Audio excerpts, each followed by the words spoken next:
summer camps. Gotta keep the little fucker busy, don't they? Gotta keep the little...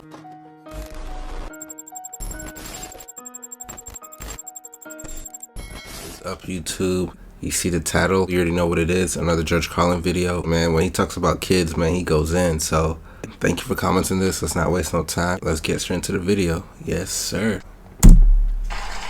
Yeah, it's all bullshit, folks, and it's bad for you. It's all bullshit. That's what you have to remember as you go through life in this country. It's all bullshit, and it's bad for you.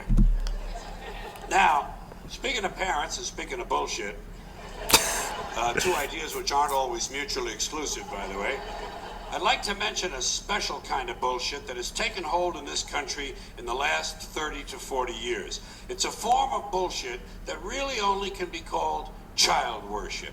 It's child worship. It's this excessive devotion to children. I'm talking about today's professional parents, these obsessive diaper sniffers who are overscheduling and overmanaging their children and robbing them of their childhoods. Even the simple act of playing.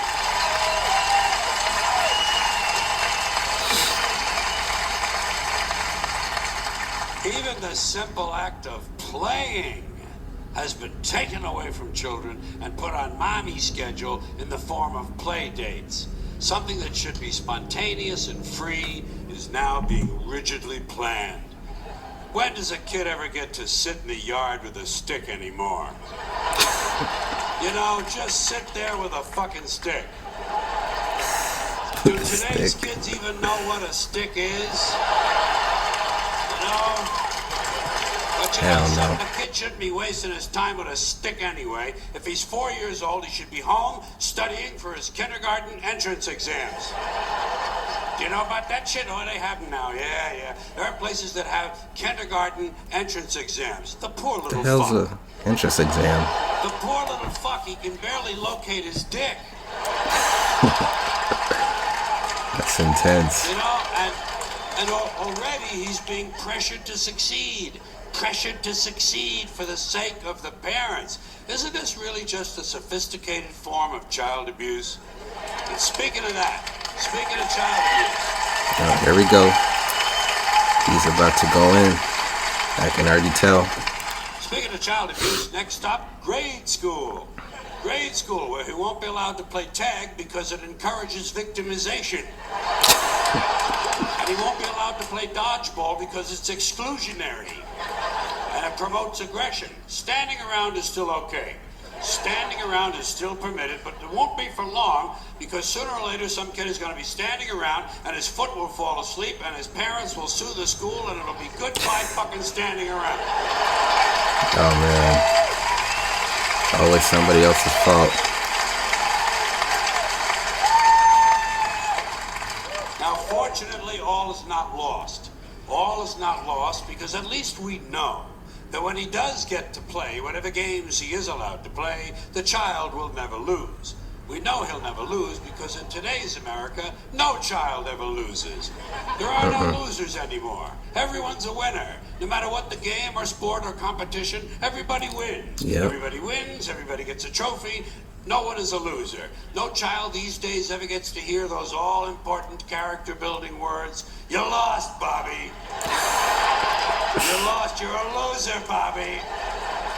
They miss out on that. You know what they tell a kid who lost these days? You were the last winner.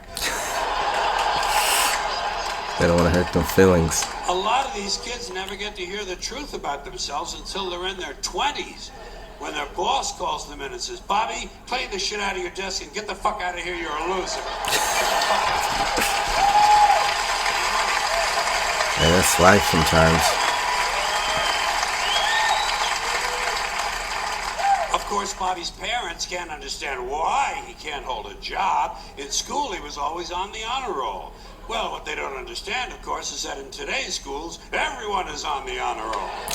Everyone is on the honor roll because in order to be on the honor roll, all you really need to do is to maintain a body temperature somewhere roughly in the 90s. But we shouldn't be worried about how he's doing at school because, you know, come summertime, he'll be off to camp. Yes, he'll be off to camp, but not to swim and hike and play softball. No, no, no, no, no, no, no. Today's child will be sent away to lose weight. He'll be sent to fat camp, or violin camp, or ceramics camp, or computer camp, or leadership camp, whatever the fuck that is.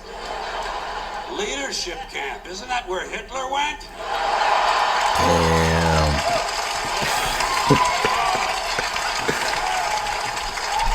I did not expect that. Specialized, structured summer camps. Gotta keep the little fucker busy, don't they? Gotta keep the little fucker busy.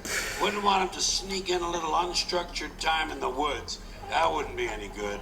God knows he might start jacking off. Now, all of this stupid bullshit that children have been so crippled by has grown out of something called the self-esteem movement. The self-esteem movement began in 1970, and I'm happy to say it has been a complete failure. Because studies have repeatedly shown that having high self-esteem does not improve grades, does not improve career achievement, it does not even lower the use of alcohol, and most certainly does not reduce the incidence of violence of any sort. Because as it turns out, extremely aggressive, violent people think very highly of themselves. Imagine that. Sociopaths have high self-esteem. Who would have thunk, huh? I love when this kind of thing happens. I love when these politically correct ideas crash and burn and wind up in the shithouse. The self-esteem movement revolved around a single notion. The single idea that every child is special. Boy, they said it over and over and over, as if to convince themselves. Every child is special. And I kept saying, fuck you. Every child is clearly not special. Did you ever look at one of them? Did you ever take a good close look at one of these fucking kids? They're goofy.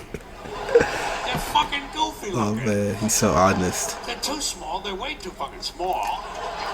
They're malapportioned. Their heads don't fit their bodies. Their arms are too weird and everything. They can't walk across the room in a straight line.